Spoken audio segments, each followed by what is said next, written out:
Good morning आप सभी को। आज हम देखेंगे कमलेश्वर द्वारा लिखी गई कहानी राजा निर्बंसिया। तो चलिए कहानी शुरू करते हैं। एक राजा निर्बंसिया थे। माँ कहानी सुनाया करती थी। उनके आसपास ही 4-5 बच्चे अपनी मुट्ठियों में फूल दबाए कहानी समाप्त होने पर गौरों पर चढ़ाने के लिए उत्सुक से बैठ जाते थे। आटे का सुंदर सा चौक पूरा होता। उसी चौक पर मिट्टी की 6 गौरें रखी जाती, जिनमें से ऊपर वाली के बिंदिया और सिंदूर लगता। बाकी 5 नीचे दबी पूजा ग्रहण करती रहती। एक और दीपक की बाती स्थिर से जलती रहती और मंगल खट रखा रहता, जिस पर रोली से साथिया बनाया जाता। सभी बैठे बच्चों के मुख पर फूल चढ़ाने की उतावली की जगह कहानी सुनने की सहज स्थिरता उभर आती। एक राजा निर्बंसिया थे। माँ सुनाया करती थी। उनके राज में बड़ी खुशहाली थी। सब वर्ण के लोग अपना अपना काम काज देखते थे। कोई दुखी नहीं दिखाई पड़ता था। राजा के एक लक्ष्मी सी रानी थी, चंद्रमा सी सुंदर और राजा को बहुत प्यारी। राजा राजकाज देखते और सुख से रानी के महल में रहते। मेरे सामने मेरे ख्यालों का राजा था, राजा जगपति। तब जगपति से मेरी दांत काटी दोस्ती थी। दोनों मिडिल स्कूल में पढ़ने जाते। दोनों एक से घर के थे, इसलिए बराबरी की निभती थी।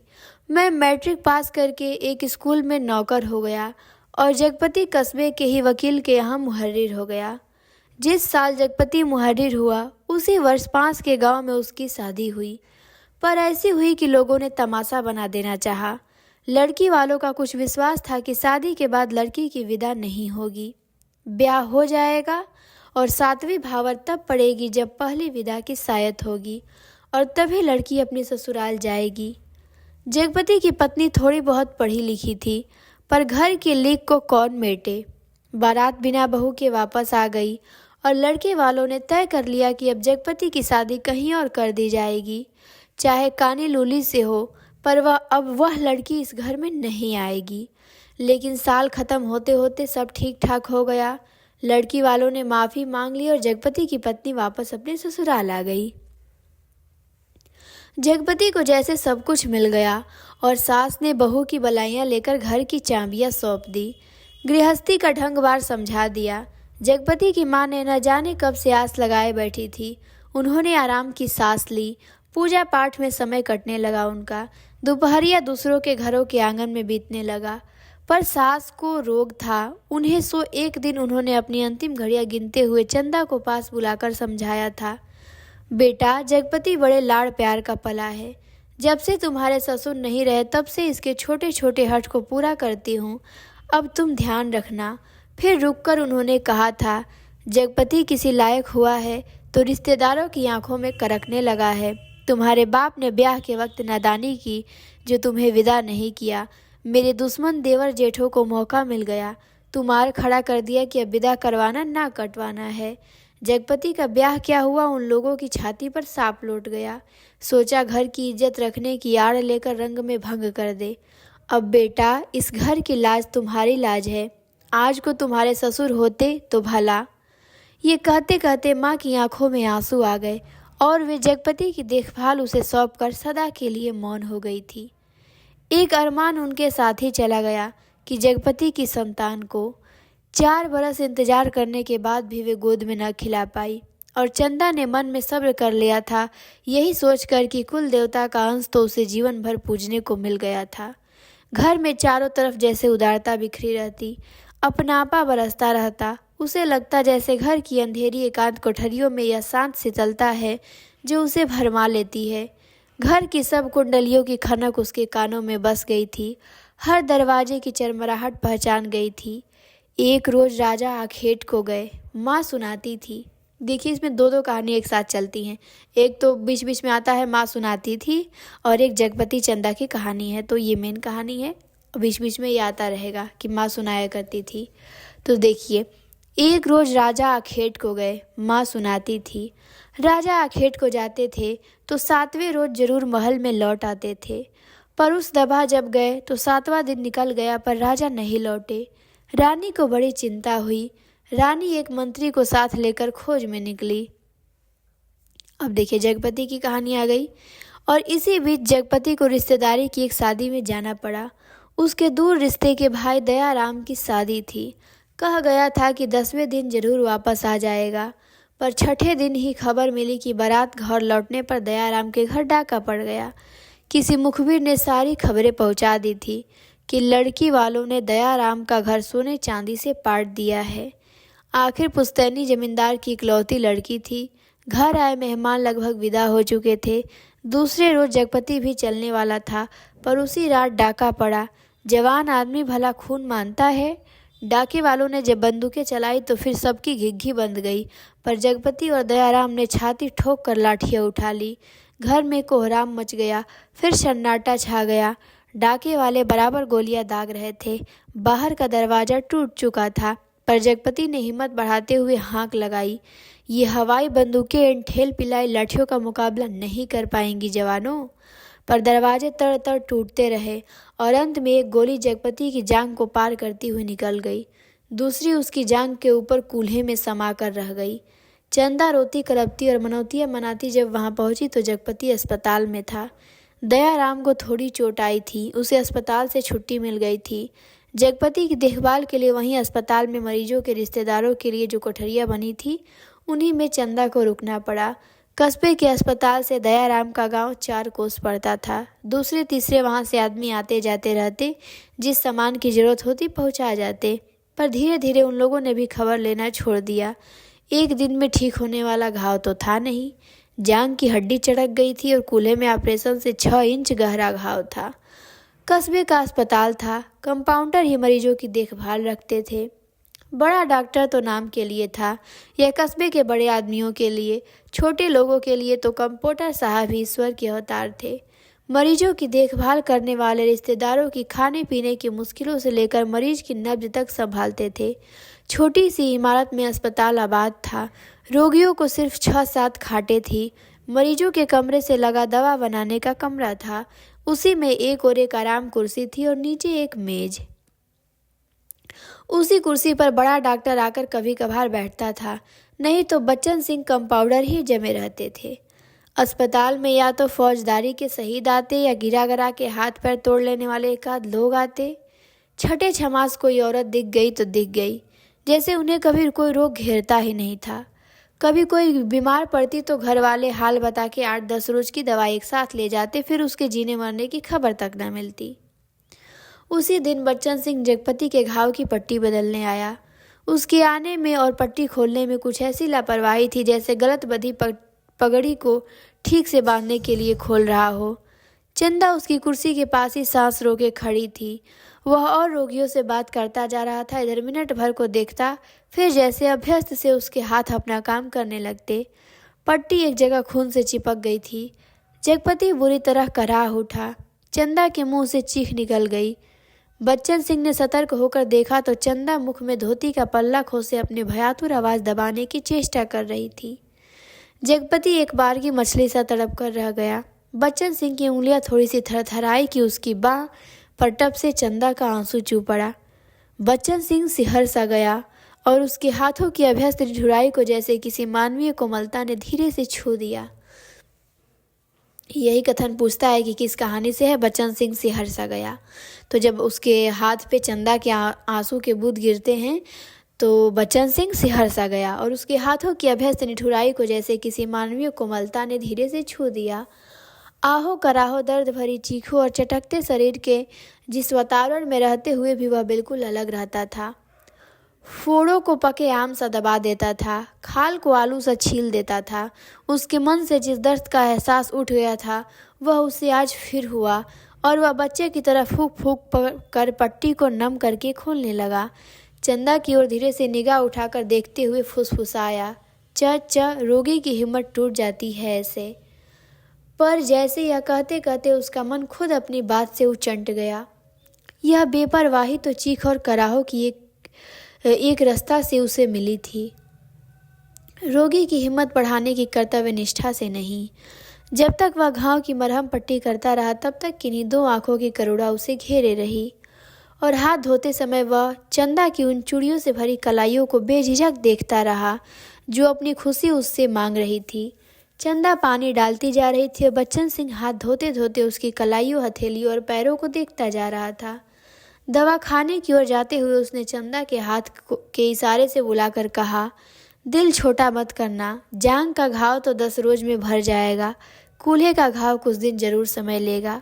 अच्छी से अच्छी दवाई दूंगा। दवाइयाँ तो ऐसी हैं कि मुर्दे को चंगा कर दें, पर हमारे अस्पताल में आती नहीं। फिर भी तो चंदा पूछती है कि तो किसी दूसरे अस्पताल से नहीं आ सकती दवाइयाँ? तो बच्चन सिंह कहता है कि आ तो सकती है, पर मरीज को अपना पैसा खर्च करना पड़ता है उनमें।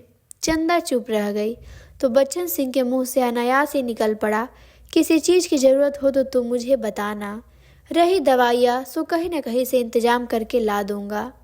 महकमे से मंगाएंगे तो आते आते महीने लग जाएंगे, शहर के डॉक्टर से मंगवा दूंगा, ताकत की दवाइयों की बड़ी ज़रूरत है उन्हें। अच्छा देखा जाएगा। कहते कहते वह रुक गया। चंदा से कृतज्ञता भरी नज़रों से उसे देखा और उसे लगा जैसे आंधी में उड़ते पत्ते को कोई अटकाव मिल गया हो। आकर वह जगपति की खाट से लगकर बैठ गई। उसकी हथेली लेकर वह सहलाती रही, नाखूनों को अपने पोरों से दबाती रही। धीरे धीरे बाहर अंधेरा बढ़ चला। बच्चन सिंह तेल की एक लालटेन लाकर मरीजों के कमरे के एक कोने में रख गया। चंदा ने जगपति की कलाई दबाते दबाते धीरे से कहा, कंपाउंडर साहब कह रहे थे, और इतना कहकर वह जगपति का ध्यान आकृष्ट करने के लिए चुप हो गई। तो जगपति कहता है अनमने स्वर में, क्या कह रहे थे? तो कह रहे थे कि कुछ ताकत की दवाइयाँ तुम्हारे लिए ज़रूरी हैं। तो जगपति कहता है मैं जानता हूँ, पर देखो चंदा, चादर के बराबर ही पैर फैलाए जा सकते हैं, हमारी औकात इन दवाइयों की नहीं है। तो फिर चंदा कहती है औकात आदमी की देखी जाती है, पैसे की औकात आदमी की देखी जाती है कि पैसे की? तुम तो ये भी कथन ध्यान देना है कि औकात आदमी की देखी जाती है कि पैसे की। पूछ सकता है किस कहानी से है तुम तो फिर कहता है जगपति देखा जाएगा, कंपाउंडर साहब इंतजाम कर देंगे, उनसे मैं कहूँगी। चंदा कहती है।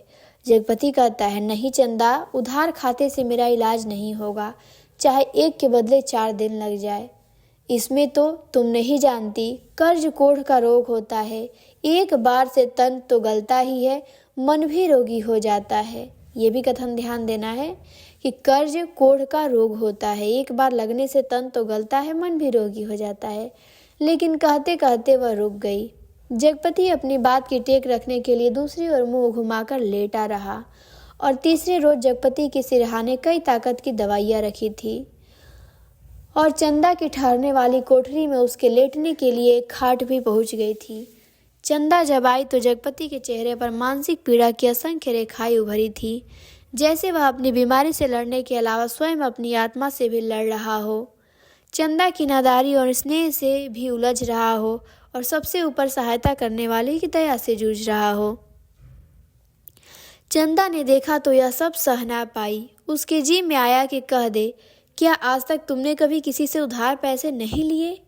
पर वह तो खुद तुमने लिए थे और तुमने मेरे सामने स्वीकार नहीं करना पड़ा था, इसलिए लेते झिझक नहीं लगी। पर आज मेरे सामने उसे स्वीकार करते तुम्हारा झूठा पौरुष तिलमिलाकर जाग पड़ा। पर जगपति के मुख पर बिखरी हुई पीड़ा में जिस आदर्श की गहराई थी वह चंदा के मन में चोर की तरह घुस गई और बड़ी स्वाभाविकता से उसने माथे पर हाथ फेरते हुए कहा, ये दवाइयाँ किसी की मेहरबानी नहीं है, मैंने हाथ का कड़ा बेचने को दिया था, उसी में आई हैं।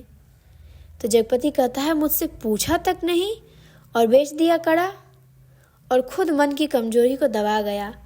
कड़ा बेचने से तो अच्छा था कि बच्चन सिंह की दया ही ओढ़ ली जाती, और उसे हल्का सा पछतावा भी था कि नाहक व रौ में बड़ी बड़ी बातें कह जाता है, ज्ञानियों की तरह सीख दे जाता है।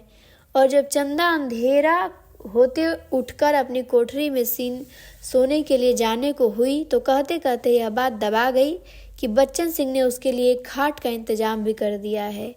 कमरे से निकली तो सीधी कोठरी में गई और हाथ का कड़ा लेकर सीधे दवाखाने की ओर चली गई, जहां बच्चन सिंह अकेला डॉक्टर की कुर्सी पर आराम से टांगे फैलाए लैंप की पीली रोशनी में लेटा था। जगपति का व्यवहार चंदा को लग गया था और यह भी कि वह क्यों बच्चन सिंह का एहसान अभी से लाद ले, पति के लिए जेवर की कितनी औकात है। वह बेधड़क सी दवाखाने में घुस गई। दिन की पहचान के कारण उसे कमरे की मेज, कुर्सी और दवाओं की अलमारी की स्थिति का अनुमान था। वैसे कमरा अंधेरा ही पड़ा था, क्योंकि लैंप की रोशनी केवल अपने वृत्त में अधिक प्रकाशवान होकर कोनों के अंधेरे को और भी घनीभूत कर रही थी। बच्चन सिंह ने चंदा को घुसते ही पहचान लिया। वह उठकर खड़ा हो गया। चंदा ने भीतर कदम तो रख दिया, पर सहसा सहम गई, जैसे वह किसी अंधेरे कुएं में अपने आप कूद पड़ी हो। ऐसा कुआं जो निरंतर पतला होता गया है और जिसमें पानी की गहराई पाताल की परतों तक चली गई हो, जिसमें पड़कर वह नीचे धंसती चली जा रही हो। अंधेरा, एकांत, घुटन, पाप। बच्चन सिंह अवाक ताकता रहा और चंदा ऐसे वापस लौट पड़ी जैसे किसी काले पिशाच के पंजों से मुक्ति मिली हो। बच्चन सिंह के सामने क्षण भर में सारी परिस्थिति कौंध गई और उसने वहीं से बहुत संयत आवाज में जबान को दबाते हुए जैसे वायु में स्पष्ट ध्वनित कर दिया, चंदा। वह आवाज इतनी बेआवाज थी और निरर्थक होते हुए भी इतनी सार्थक थी कि उस खामोशी में अर्थ भर गया। चंदा रुक गई। बच्चन सिंह भी उसके पास जाकर रुक गया। सामने का घना पेड़ स्तब्ध खड़ा था। उसकी काली परछाई की परिधि जैसी एक बार फैलकर उन्हें अपने वृत्त में समेट लेती और दूसरे ही क्षण मुक्त कर देती। दवाखाने का लैंप सहसा भभक कर रुक गया और मरीजों के कमरे से एक कराह की आवाज दूर मैदान के छो तक जाकर डूब गई। चंदा ने वैसे ही ताकते हुए अपने को संयत करते हुए कहा, यह कड़ा तुम्हें देने आई थी। तो बच्चन सिंह कहा, तो वापस क्यों चली जा रही थी? चंदा चुप हो गई और 2 क्षण रुककर उसने अपने हाथ का सोने का कड़ा धीरे से उसकी ओर बढ़ा दिया, जैसे देने का साहस न होते हुए भी यह काम आवश्यक था। बच्चन सिंह ने उसकी सारी काया को एक बार देखते हुए अपनी आंखें उसके सिर पर जमा दी। उसके ऊपर पड़े कपड़े के पार नरम चिकनाई से भरे लंबे लंबे बाल थे, जिनकी भाप सी महक फैलती जा रही थी। वह धीरे धीरे से बोला, लाओ। चंदा ने कड़ा उसकी ओर बढ़ा दिया। कड़ा हाथ में लेकर वह बोला, सुनो।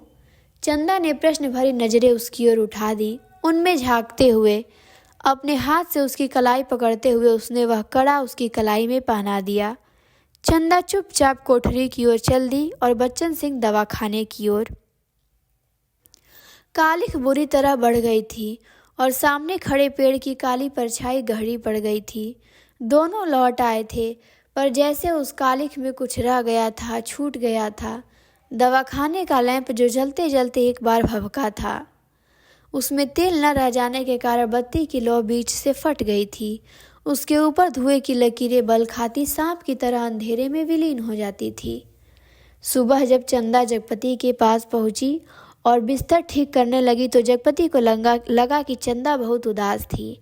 क्षण क्षण में चंदा के मुख पर अनगिनत भाव आ रहे थे, जा रहे थे, जिनमें असमंजस था, पीड़ा था, निरीहता थी। कोई अदृश्य पाप कर चुकने के बाद हृदय की गहराई से किए पश्चाताप जैसे धूमिल चमक थी। फिर आ गया वो कहानी रानी मंत्री के साथ। जब राजा नहीं आए थे अगले दिन, तो रानी गई थी मंत्री के साथ खोजने। तो वहीं बता रहा है कि रानी मंत्री के साथ जब निराश होकर लौटी तो देखा राजा महल में उपस्थित थे। उनकी खुशी का ठिकाना न रहा। माँ सुनाया करती थी, पर राजा को रानी का इस तरह मंत्री के साथ जाना अच्छा नहीं लगा। रानी ने राजा को समझाया कि वह केवल राजा के प्रति अटूट प्रेम के कारण अपने को रोक न सकी। राजा रानी एक दूसरे को बहुत चाहते थे। दोनों के दिलों में एक बात सूल सी गड़ती रही कि उनके कोई संतान न थी। राजवंश का दीपक बुझने जा रहा था। संतान के अभाव में उनका लोक परलोक बिगड़ा जा रहा था और कुल की मर्यादा नष्ट होने की शंका बढ़ती जा रही थी। दूसरे दिन बच्चन सिंह ने मरीजों की मरहम पट्टी करते वक्त बताया था कि उसका तबादला मैनपुरी के सदर अस्पताल में हो गया है। बच्चन सिंह का तबादला मैनपुरी के सदर अस्पताल में हो गया है और वह परसों यहाँ से चला जाएगा। जगपति ने सुना तो उसे भला ही लगा। आए दिन रोग घेरे रहते हैं। बच्चन सिंह उसके शहर के अस्पताल में पहुंचा जा रहा है तो कुछ मदद मिलती ही रहेगी। आखिर वह ठीक तो होगा ही, और फिर मैनपुरी के सिवा कहाँ जाएगा। पर दूसरे ही क्षण उसका दिल अकथ भारीपन से भर गया। पता नहीं क्यों चंदा के अस्तित्व का ध्यान आते ही उसे इस सूचना में कुछ ऐसे नुकीले कांटे दिखाई देने लगे जो उसके शरीर में किसी भी समय चुभ सकते थे, जरा सा बेखबर होने पर बींध सकते थे। और तब उसके सामने आदमी के अधिकार की लक्ष्मण रेखाएं धुंध की लकीर की तरह कांप कर मिटने लगी और मन में छुपे संदेह के राक्षस बाना बदल योगी के रूप में घूमने लगे। 15-20 रोज बाद जब जगपति की हालत सुधर गई तो चंदा उसे लेकर घर लौट आई। जगपति चलने फिरने लायक हो गया था। घर का ताला जब खोला तब रात हो गई थी और फिर उनकी गली में तो शाम से ही अंधेरा झरना शुरू हो जाता था। पर गली में आते हुए उन्हें लगा कि जैसे कि वनवास काटकर राजधानी लौटे हों। नुक्कड़ पर ही जमुना सुनार की कोठरी में सुरही फीक रही थी, जिसके दराजदार दरवाजों से लालटेन की रोशनी की लकीर झांक रही थी और कच्ची तंबाकू का धुआं रूंधी गली के मुहाने पर बुरी तरह भर गया था। सामने ही मुंशी जी अपनी जिंगला खटिया के गड्ढे में कुप्पी के मध्यम प्रकाश में खसरा खतौनी बिछाए मिजान लगाने में मशगूल थे। जब जगपति के घर का दरवाजा खड़का तो अंधेरे में उसकी चाची ने अपने जंगले से देखा और वहीं से बैठे बैठे अपने घर के भीतर ऐलान कर दिया, राजा निर्बंसिया अस्पताल से लौट आए, कुलमा भी आई है। किसने ऐलान कर दिया? तो जो उनकी चाची उन्होंने ऐलान कर दिया था। ये शब्द सुनकर घर के अंधेरे बरोठे में घुसते ही जगपति हाँफ कर बैठ गया। झुझलाकर चंदा से बोला, अंधेरे में क्या मेरे हाथ पैर तुड़वाओगी? भीतर जाकर लालटेन जला लाओ ना। तेल नहीं होगा, इस वक्त जरा ऐसे ही काम चलाना पड़ेगा। तुम्हारे कभी कुछ नहीं होगा, न तेल न कुछ। मतलब कि न तेल न कुछ, आगे कहने वाला था न तुम्हारे पास तेल रहेगा और मतलब कि तुम्हारा बच्चा भी नहीं है तो न बच्चा होगा, यही कहने वाला था, लेकिन चुप हो गया। वो कहते कहते जगपति चुप रह गया और चंदा को लगा कि आज पहली बार जगपति ने उसके व्यर्थ मातृत्व पर इतनी गहरी चोट कर दी जिसकी गहराई की उसने कभी कल्पना नहीं की थी। दोनों खामोश बिना एक बात किए अंदर चले गए। रात के बढ़ते सन्नाटे में दोनों के सामने दो बातें थी। जगपति के कानों में जैसे कोई व्यंग से कह रहा था, राजा निर्बंसिया अस्पताल से आ गए, और चंदा के दिल में यह बात चुभ रही थी, तुम्हारे कभी कुछ नहीं होगा। और सिसकती सिसकती चंदा न जाने कब सो गई, पर जगपति की आंखों में नींद न आई। खाट पर पड़े पड़े उसके चारों ओर एक मोहक भयावन सा जाल फैल गया। लेटे लेटे उसे लगा जैसे स्वयं उसका आकार बहुत छिड़ होता होता बिंदु सा रह गया। पर बिंदु के हाथ थे, पैर थे, दिल की धड़कन थी।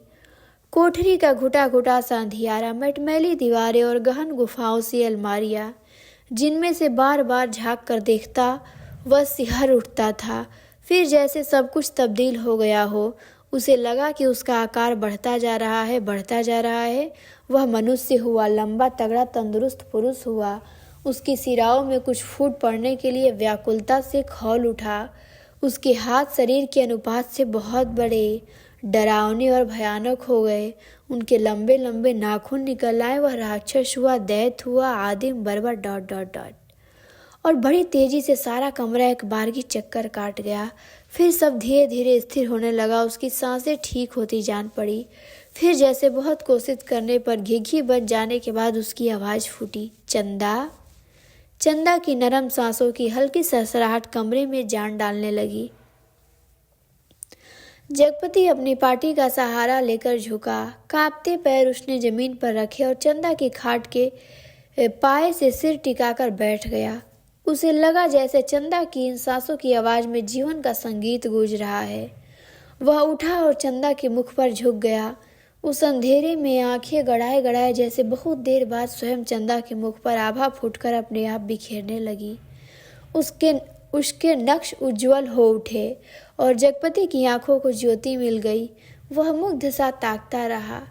चंदा के बिखरे बाल, जिनमें हाल के जन्मे बच्चे के गहुआरे बालों की सी महक, दूध की कचाइंद, शरीर के रस की सी मिठास और स्नेह सी चिकनाहट, वह माथा जिस पर बालों के पास तमाम छोटे छोटे नरम नरम से रोएं, रेशम से और उस पर कभी कभी लगाई गई सिंदूर की बिंदी का हल्का मिटा हुआ सा आभास, नन्हे नन्हे निर्द्वंद सोए पलक और उसकी मासूम सी कांटों की तरह बरौनिया और सांस में घुलकर आती हुई वह आत्मा की निष्कपट आवाज की लय, फूल की पंखुड़ी से पतले पतले ओठ, उन पर पड़ी अछूती रेखाएं जिनमें सिर्फ दूध सी महक।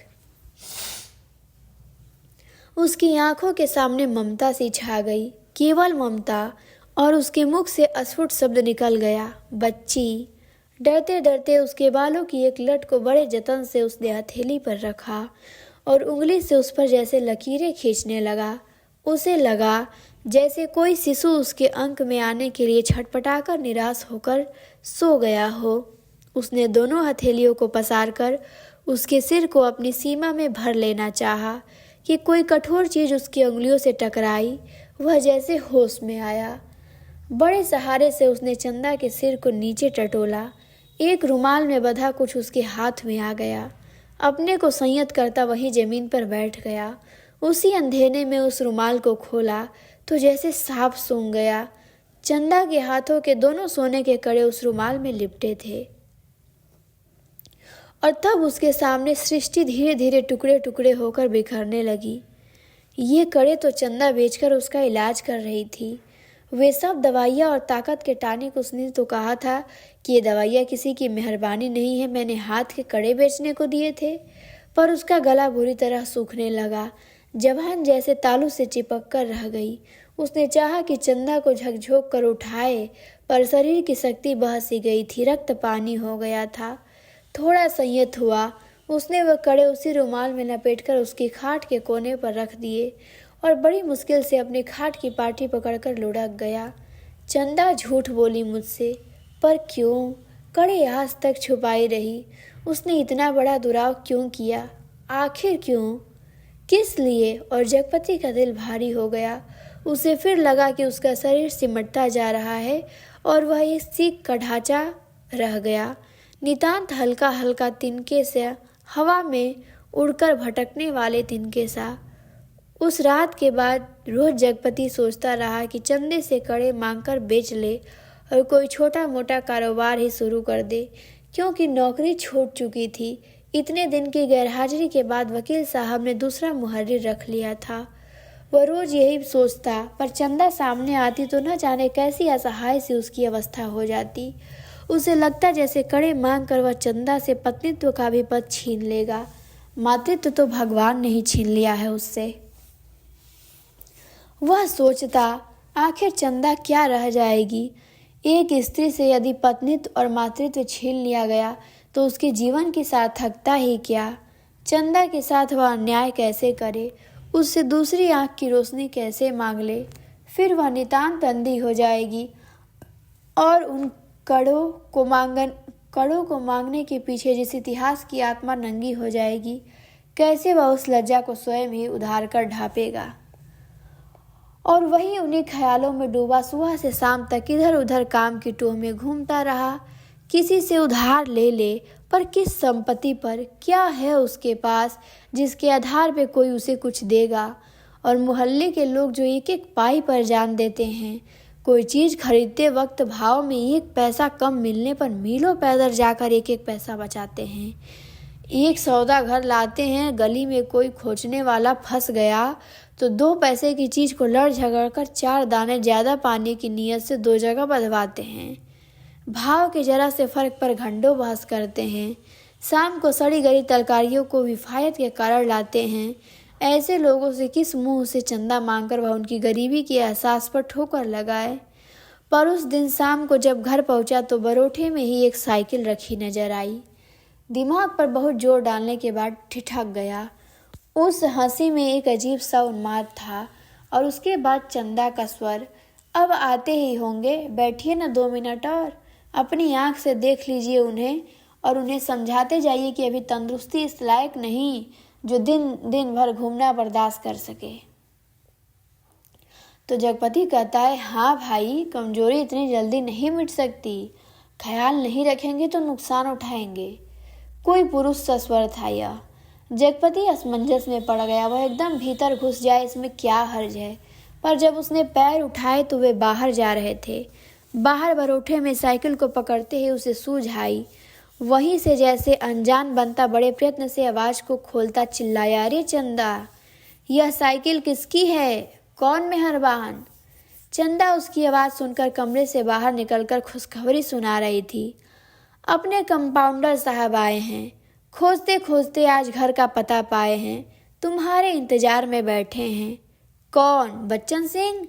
अच्छा अच्छा, वही तो मैं कहूँ भला कौन। कहता जगपति पास पहुंचा और बातों में इस तरह उलझ गया जैसे सारी परिस्थिति उसने स्वीकार कर ली हो।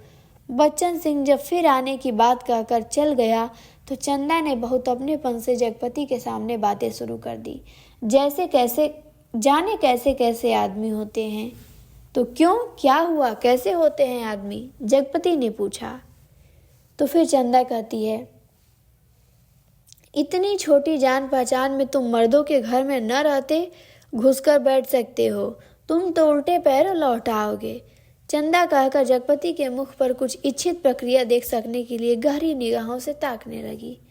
जगपति ने चंदा की ओर देखा, जैसे यह बात भी कहने की या पूछने की है। फिर बोला, बच्चन सिंह अपनी तरह का आदमी है, अपनी तरह का अकेला होगा। पर कहते कहते चंदा रुक गई। आड़े वक्त काम आने वाला आदमी है, लेकिन उससे फायदा उठा सकना जितना आसान है उतना।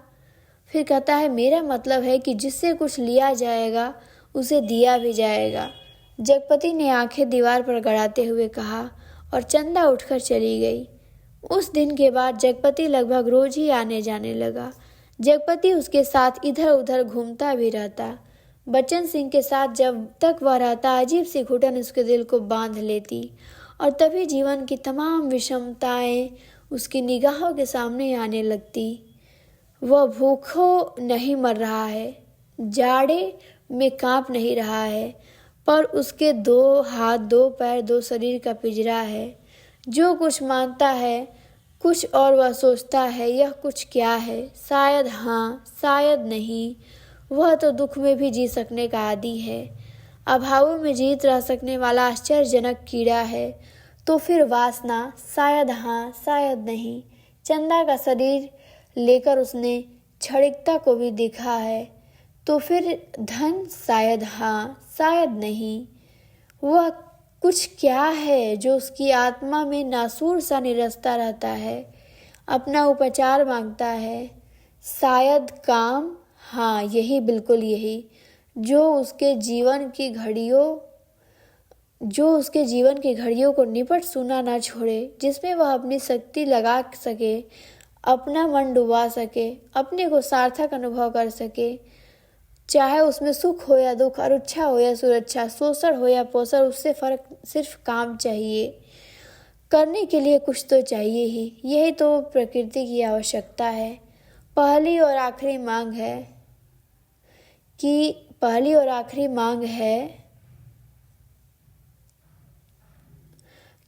क्योंकि वह उस घर में नहीं पैदा हुआ है जहाँ सिर्फ जबान हिलाकर शासन करने वाले होते हैं।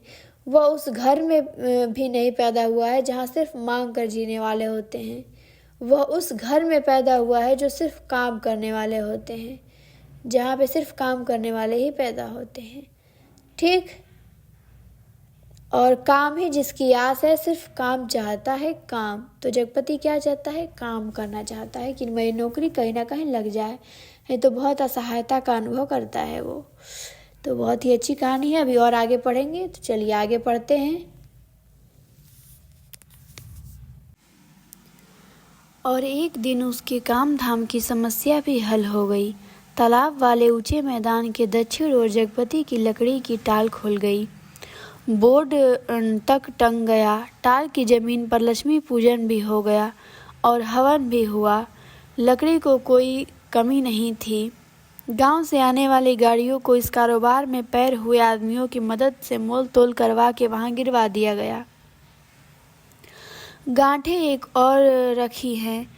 चैलों का चट्टा करीने से लग गया और गुद्दे चीरने के लिए डाल दिए गए। 2-3 गाड़ियों का सौदा करके टाल चालू कर दी गई। भविष्य में स्वयं पेड़ खरीद कर कटाने का तय किया गया। बड़ी बड़ी स्कीमें बना के किस तरह जलाने की लकड़ी से बढ़ाते बढ़ाते एक दिन इमारती लकड़ी का कोठी बनेगी, चीरने की नई मशीन लगेगी। कारोबार बढ़ जाने पर बच्चन सिंह भी नौकरी छोड़कर उसी में लग जाएगा और उसने महसूस किया कि वह काम करने में लग गया है। अब 24 घंटे उसके सामने काम है, उसके समय का उपयोग है। दिन भर में वह 1 घंटे के लिए किसी का मित्र हो सकता है, कुछ देर के लिए वह पति हो सकता है, पर बाकी समय, दिन और रात के बाकी घंटे, उन घंटों के अभाव को सिर्फ उसका अपना काम ही भर सकता है। और अब वह कामदार था। वह कामदार तो था, लेकिन जब टाल की उस ऊंची जमीन पर पड़े छप्पर के नीचे तख्त पर वह गल्ला रखकर बैठता, सामने लगे लकड़ियों के ढेर, कटे हुए पेड़ के तने, जड़ों को लुढ़कता हुआ देखता तो एक निरीहता बरबस उसके दिल को बांधने लगती। उसे लगता एक व्यर्थ पिशाच का शरीर टुकड़े टुकड़े करके उसके सामने डाल दिया गया है।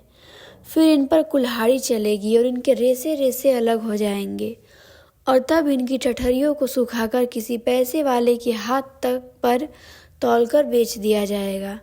और तब उसकी निगाहें सामने खड़े ताड़ पर अटक जाती, जिसके बड़े बड़े पत्तों पर सुर्ख गर्दन वाली गिद्ध पर फड़फड़ाकर देर तक खामोश बैठे रहते। ताड़ का काला गडरेदार तना और उसके सामने ठहरी हुई वायु में निस्सहाय कांपती भारहीन नीम की पत्तियां चकराती झड़ती रहती। धूल भरी धरती पर लकड़ी की गाड़ियों के पहियों की पड़ी हुई लीक धुंधली सी चमक उठती, और बगल वाले मूंगफली के पेंच की एक रस खरखराती आवाज कानों में भरने लगती।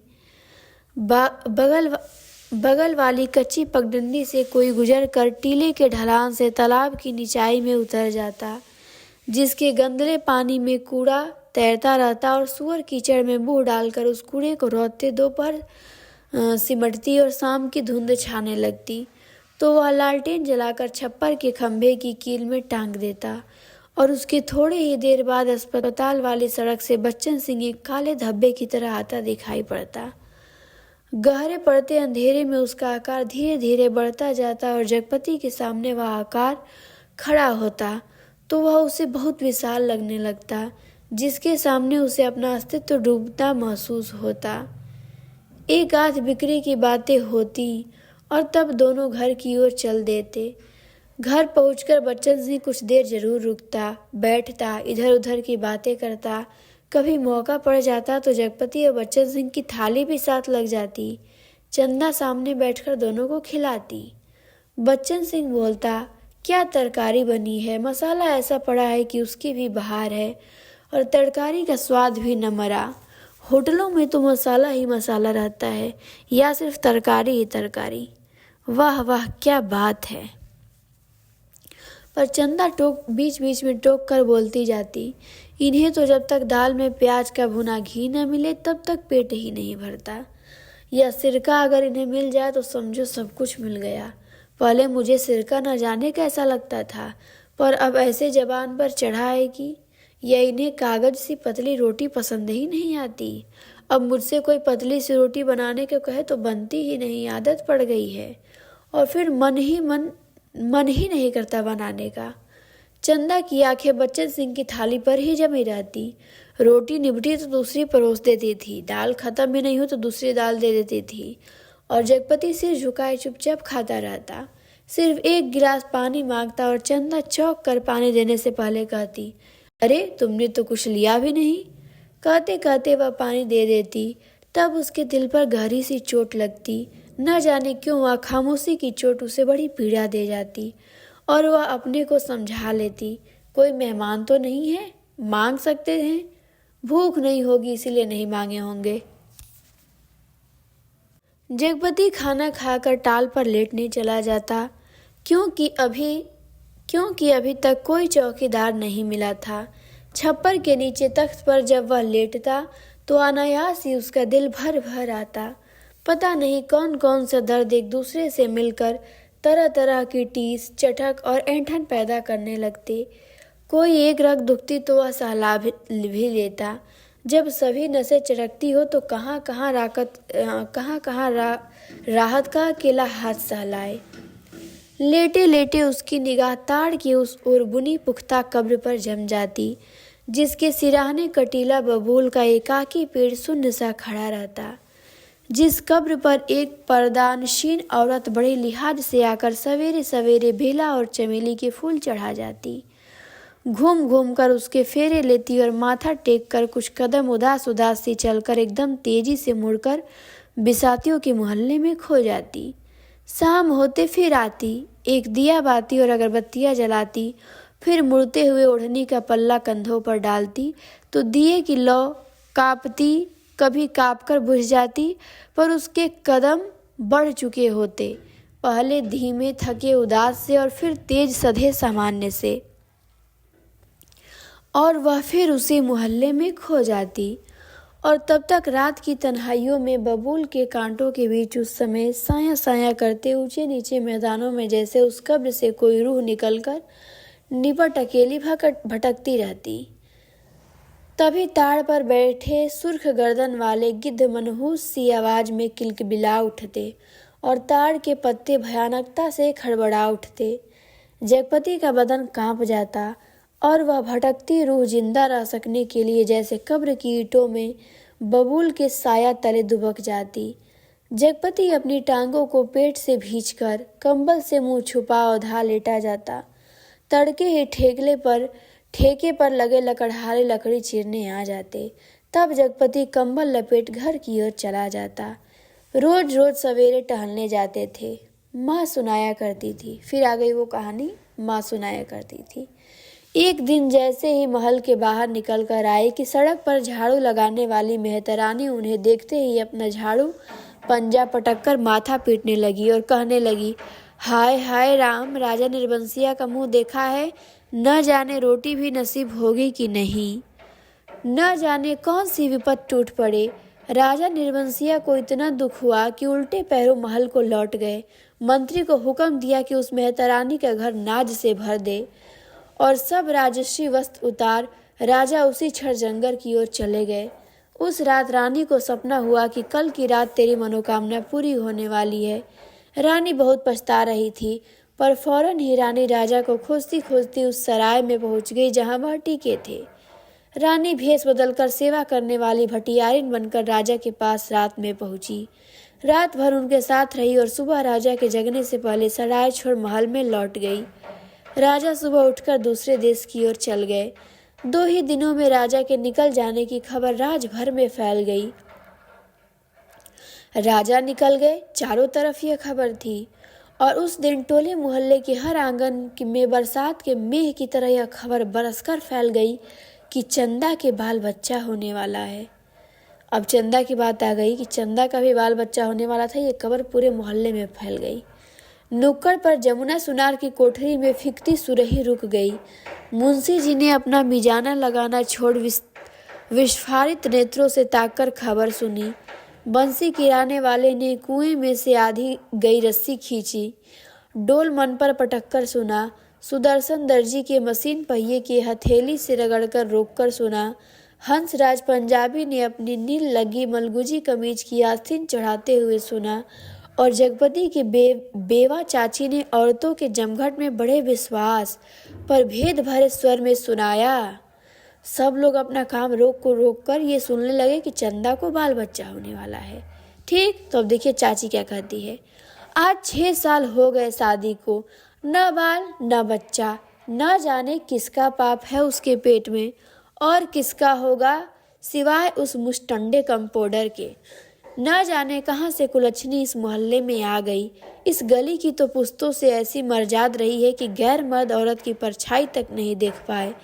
यहाँ के मर्द तो बस अपने घर की औरतों को जानते हैं, उन्हें तो पड़ोसी के घर की जनानियों की गिनती तक नहीं मालूम। यह कहते कहते उनका चेहरा तमतमा आया और सब औरतें देवलोक की देविया की तरह गंभीर बनी, अपनी पवित्रता की महानता के बोझ से दबी धीरे धीरे खिसक गई। सुबह यह खबर फैलने से पहले जगपति टाल पर चला गया था, पर सुनी उसने भी आज ही थी।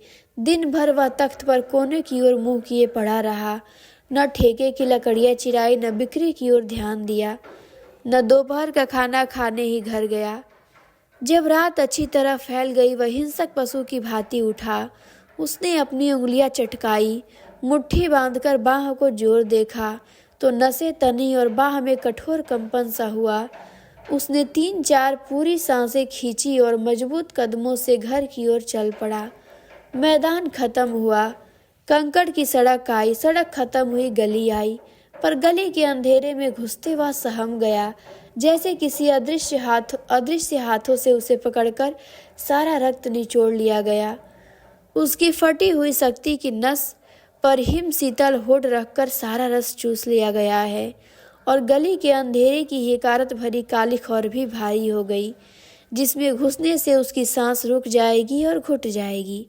वो पीछे मुड़ा और रुक गया, फिर कुछ संयत होकर चोरों की तरह निशब्द कदमों से किसी तरह घर की भीतरी देहरी तक पहुंच गया। दाईं ओर की रसोई वाली दहलीज में कुप्पी टिमटिमा रही थी और चंदा अस्त व्यस्त सी दीवार से सिरे टेक शायद आसमान निहारते निहारते सो गई थी। कुप्पी का प्रकाश उसके आधे चेहरे को उजागर किए था और आधा चेहरा गहन कालिमा में डूबा अदृश्य था। वह खामोशी से खड़ा ताकता रहा। चंदा के चेहरे पर नारित्व की प्रौढ़ता आज उसे दिखाई दी। चेहरे की सारी कमनीयता न जाने कहाँ खो गई थी। उसका अछूतापन न जाने कहाँ लुप्त हो गया था। फूला फूला मुख, जैसे टहनी से तोड़े फूल को पानी में डालकर ताजा किया गया हो, जिसकी पंखुड़ियों में टूटन की सुरमई रेखाएं पड़ गई हो, पर भीगने से भारीपन आ गया हो। उसके खुले पैर पर उसकी निगाह पड़ी तो सूजा सा लगा, एड़िया भरी सूजी सी और नाखूनों के पास अजब सा सूखापन। जगपति का एक दिल एक बार महसूस उठा। उसने चाहा कि बढ़कर उसे उठा ले, अपने हाथों से उसका पूरा शरीर छू छू कर सारा कलुष पोंछ दे, उसे अपनी सांसों की अग्नि में तपाकर एक बार फिर पवित्र कर ले और उसकी आंख की गहराई में झांक कर कहे, देवलोक से किसी साप वश निर्वासित हो तुम इधर आ गई चंदा। यह साप तो अमित था। तभी चंदा ने हड़बड़ा कर आंखें खोली। जगपति को सामने देख उसे लगा कि वह एकदम नंगी हो गई हो। अतिशय लज्जित हो उसने अपने पैर समेट लिए, घुटनों से धोती नीचे सरकाई और बहुत संयत सी उठकर रसोई के अंधेरे में खो गई। जगपति एकदम हताश हो वहीं कमरे की देहरी पर चौखट से सिर टिका बैठ गया। नजर कमरे में गई तो लगा कि पराये स्वर यहाँ गूंज रहे हैं, जिनमें चंदा का भी एक है। एक तरफ घर के हर कोने से अंधेरा सैलाब की तरह बढ़ता जा रहा था। एक अजीब निस्तब्धता, असमंजस गति पर प्रतिभष्ट शकले आकारहीन। खाना खा लेते, चंदा का स्वर कानों में पड़ा। वह अनजाने ऐसे उठ बैठा जैसे तैयार बैठा हो। उसकी बात की आज तक उसने अवज्ञा न की थी। खाने तो बैठ गया, पर कौर नीचे नहीं सरक रहा था। तभी चंदा ने बड़े स्तब्ध शब्दों में कहा, कल मैं गांव जाना चाहती हूँ। और जैसे जगपति सूचना से परिचित था, वह बोला कि अच्छा। चंदा फिर बोली, मैंने बहुत पहले घर चिट्ठी डाल दी थी, भैया कल लेने आ रहे हैं। तो जगपति बोलता है, ठीक है। चंदा का बांध टूट गया और वहीं घुटनों में मुंह दबाकर कातर सी फफक फफक कर रो पड़ी। न उठ सकी न हिल सकी। जगपति क्षण भर को विचलित हुआ, पर जैसे जम जाने के लिए उसके होठ फड़के और क्रोध की ज्वालामुखी को जबरन दबाते हुए भी वह फूट पड़ा। यह सब मुझे क्या दिखा रही है बेशरम बगैरत औरत। उस वक्त नहीं सोचा था जब मेरी लाश तले तूने ये सब किया था? तो तब की बात झूठ है। सिसकियों के बीच चंदा का स्वर फूटा, लेकिन जब तुमने मुझे बेच दिया तब तुमने नहीं सोचा था? एक भरपूर चंदा की कनपटी पर आग सुलगाता पड़ा और जगपति अपनी हथेली दूसरे से दबाता खाना छोड़ कोठरी में घुस गया। उसने चंदा को एक झापड़ मारा और उसके बाद खाना छोड़कर कोठरी में घुस गया।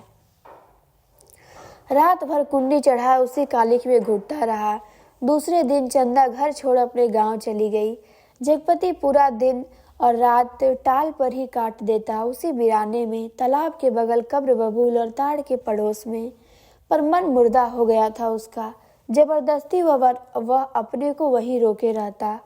उसका दिल होता कहीं निकल जाए, पर ऐसी कमजोरी उसके तन और मन को खोखला कर गई थी कि चाहने पर भी वह जान न पाता।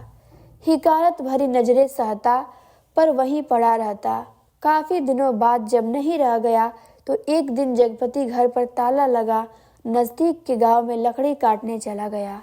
उसे लग रहा था कि वह अब पंगु हो गया है, बिल्कुल लंगड़ा, एक रेंगता कीड़ा जिसके न आंख है, न कान है, न मन है, न इच्छा। वह उस बाग में पहुंच गया जहां खरीदे पेड़ काटने थे। दो आरे वालों ने पतले पेड़ के तने पर आरा रखा और कर कर का आभास शोर शुरू हो गया। दूसरे पेड़ पर बन्ने और सकुरे की कुल्हाड़ी बज उठी और गांव से दूर उस बाग में लयपूर्ण शोर शुरू हुआ। जड़ पर कुल्हाड़ी पड़ती तो पूरा पेड़ थर्रा जाता। करीब के खेत की मेड़ पर बैठे जगपति का शरीर भी जैसे कांप कांप उठता। चंदा ने कहा था, लेकिन जब तुमने मुझे बेच दिया, क्या वह ठीक कहती थी? क्या बच्चन सिंह ने टाल के लिए जो रुपए दिए थे, तो बच्चन सिंह ने इसको जो दुकान अपना बिजनेस चला रहा था उसके लिए बहुत पैसा दिया था जगपति को। तो ये कहता है कि क्या बच्चन सिंह ने टाल के लिए जो रुपए दिए थे उसका ब्याज इधर चुकता हुआ? क्या सिर्फ वही रुपए आग बन गए जिसकी आंच में उसकी सहनशीलता, विश्वास और आदर्श मोम से पिघल गए? सकुरे बाग से लगे दड़े पर किसी ने आवाज लगाई। सकुरे ने कुल्हाड़ी रोककर वहीं से हाक लगाई। कोनों के खोद से लीक बनी है, जड़ा मेड़ मारकर नंगा ला गाड़ी। जगपति का ध्यान भंग हुआ। उसने मुड़कर दड़े पर आंखें गड़ाई। दो भैंसा गाड़ियां लकड़ी भरने के लिए आ पहुंची थी। सकुरे ने जगपति के पास आकर कहा, एक गाड़ी का भुर्त तो हो गया, बल्कि 1.5 का। अब इस पतरिया पेड़ को न छाट दें। जगपति ने उस पेड़ की ओर देखा जिसे काटने के लिए सकुरे ने इशारा किया था। पेड़ की शाख हरी पत्तियों से भरी थी। वह बोला, अरे यह तो हरा है, इसे अभी छोड़ दो। हरा होने से क्या है, उकठ तो गया है, न फूल का न फल का। अब कौन इसमें फल फूल आएंगे? 4 दिन में तो पत्ती झुरा जाएगी। सकुरे ने पेड़ की ओर देखते हुए उस्तादी अंदाज से कहा। तो फिर जगपति कहता है, जैसा तुम ठीक समझो, और उठकर मेड़ पके हुए कुएं पर पानी पीने चला लग गया। दोपहर ढलते गाड़ियां भरकर तैयार हुई और शहर की ओर रवाना हो गई। जगपति को उनके साथ आना पड़ा। गाड़ियां लकड़ी से लदी शहर की ओर चली जा रही थी और जगपति गर्दन झुकाए कच्ची सड़क की धूल में डूबा भारी कदमों से धीरे धीरे उनकी बजती घंटियों के साथ निर्जीव सा बढ़ता जा रहा था। कई बरस बाद राजा परदेश से बहुत सा धन कमाकर गाड़ी में लादकर अपने देश की ओर लौटे। फिर वो कहानी आ गई। माँ सुनाया करती थी, राजा की गाड़ी का पहिया महल से कुछ दूर पतेल की झाड़ी में उलझ गया। हर तरह की कोशिश की पर पहिया न निकला। तब एक पंडित ने बताया कि सकट के दिन का जन्मा बालक अगर अपने घर की सुपारी लाकर इसमें छुआ दे तो पहिया निकल जाएगा। वहीं 2 बालक खेल रहे थे। उन्होंने यह सुना तो कूदकर पहुंचे और कहने लगे कि हमारी पैदाइश सकट की है, पर सुपारी तब लाएंगे जब तुम आधा धन देने का वादा करोगे। राजा ने बातें मान ली। बालक दौड़े दौड़े घर गए, सुपारी लाकर छुआ दी, फिर घर का रास्ता बताते बताते आगे चले। आखिरी गाड़ी महल के सामने उन्होंने रोक ली। राजा को बड़ा अचरज हुआ कि हमारे ही महल में ये 2 बालक कहाँ से आ गए। भीतर पहुंचे तो रानी खुशी से बेहाल हो गई, पर राजा ने पहले उन बालकों के बारे में पूछा तो रानी ने कहा कि ये दोनों बालक उन्हीं के राजकुमार हैं। राजा को विश्वास नहीं हुआ तो रानी बहुत दुखी हुई। फिर अब देखिए, अब आती है जगपति की कहानी। गाड़ियां जब डाल पर आकर लगी तो जगपति तखत पर हाथ पैर ढीले करके बैठ गया। तो पगडंडी से गुजरते मुंशी जी ने उसके पास आकर बताया, अभी उसी दिन वसूली में तुम्हारे ससुराल के नजदीक एक गांव में जाना हुआ तो पता लगा कि 15-20 दिन हुए चंद्रा को एक लड़का हुआ है। और फिर जैसे मोहल्ले में सुनी सुनाई बातों पर पर्दा डालते हुए बोला, भगवान के राज में देर है अंधेर नहीं जगपति भैया। जगपति ने सुना तो पहले उसने गहरी नजरों से मुंशी जी को ताका, पर वह उनके तीर का निशाना ठीक ठीक नहीं खोज पाया, पर सब कुछ सहन करते हुए बोला, देर और अंधेर दोनों है। अंधेर तो सरासर है, तिरिया चरित्र है, सब बड़े बड़े हार गए हैं। कहते कहते मुंशी जी रुक गए, पर कुछ इस तरह जैसे कोई बड़ी भेद, बड़ी बात जिसे उनकी गोल होती हुई आंखें समझा देंगी। जगपति मुंशी जी की तरफ ताकता रह गया।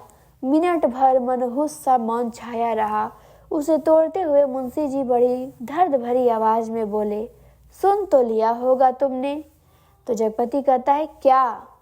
पर उसे लगा कि अभी मुंशी जी उस गांव में फैली बातों को ही बड़ी बेदर्दी से कह डालेंगे। उसने नाहक पूछा।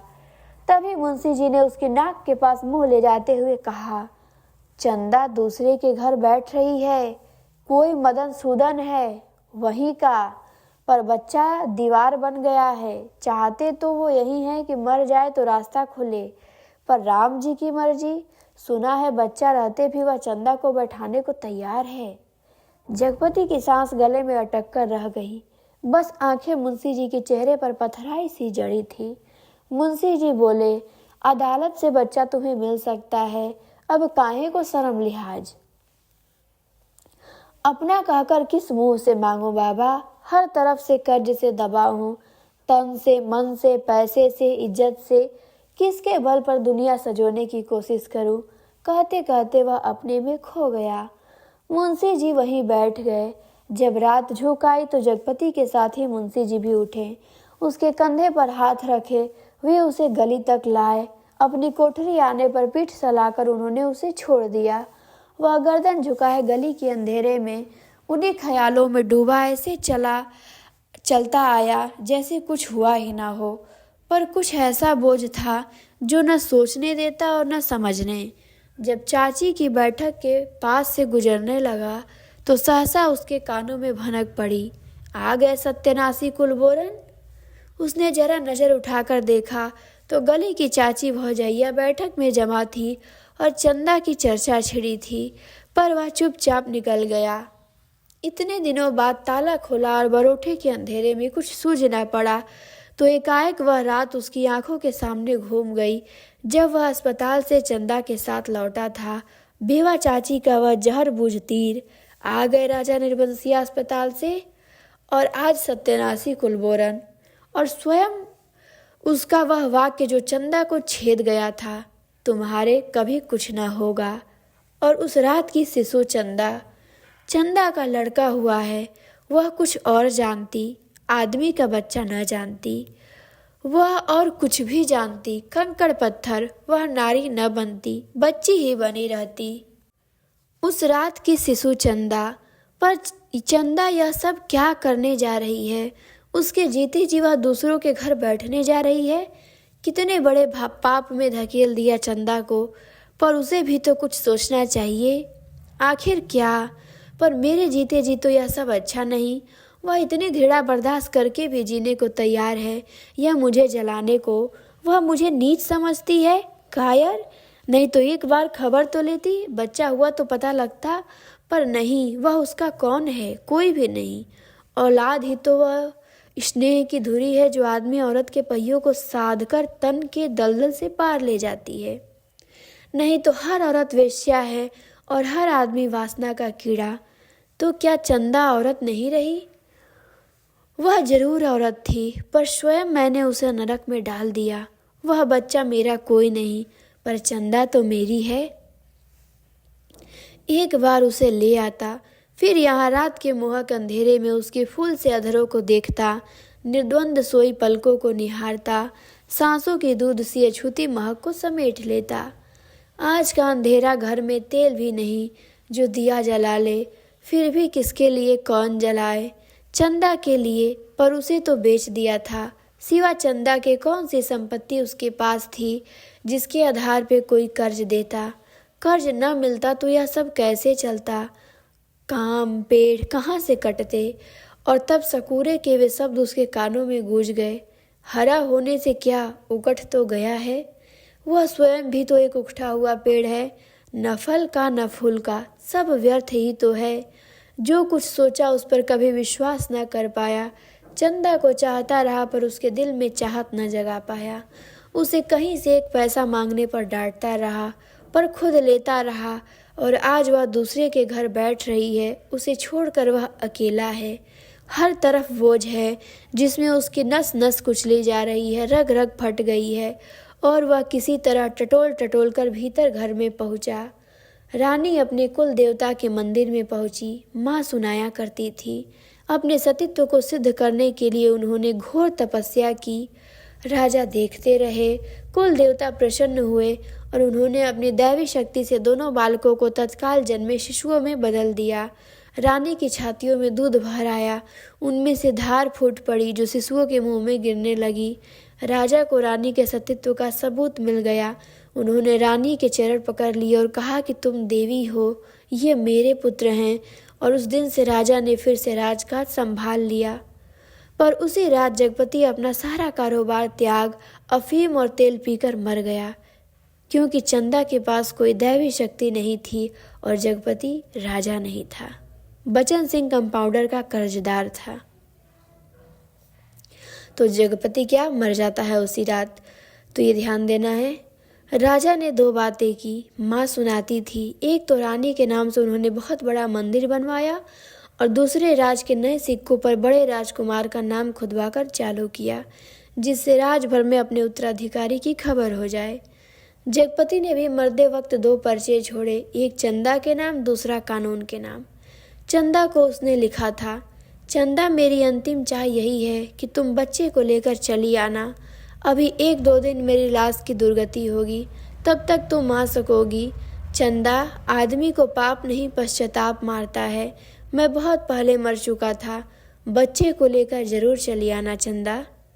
कानून को उसने लिखा था कि किसी ने मुझे मारा नहीं है, किसी आदमी में नहीं। मैं जानता हूँ कि मेरे जहर की पहचान करने के लिए मेरा सीना चीरा जाएगा। उसमें जहर है। मैंने अफीम नहीं, रुपए खाए हैं। उन रुपयों में कर्ज का जहर था, उसी ने मुझे मारा है। मेरी लाश तब तक न जलाई जाए जब तक चंदा बच्चे को लेकर न आ जाए। आग बच्चे से दिलवाई जाए, बस। माँ जब कहानी समाप्त करती थी तो आसपास बैठे बच्चे फूल चढ़ाते थे और मेरी कहानी भी ख़त्म हो गई। पर बस, तो यही कहानी थी। बहुत ही शानदार कहानी थी। उम्मीद करते हैं कि आप लोगों को समझ में आया होगा। एक तो राजा रानी की कहानी थी और एक जगपति और चंदा की कहानी थी। तो जगपति को भी उसी से राजा से तुलना किया जाता है, लेकिन उनका अंत सुखदायी होता है और जगपति का अंत बहुत दुख भरा होता है। तो यही कहानी थी हमारी राजा निर्बंसिया। अब हम इस वीडियो को यहीं पे बंद करेंगे, फिर मिलेंगे अगली कहानी में, अगले वीडियो में। अच्छा लगे तो आप लोग लाइक शेयर कमेंट ज़रूर करें। वीडियो को अंत तक देखने के लिए बहुत बहुत धन्यवाद।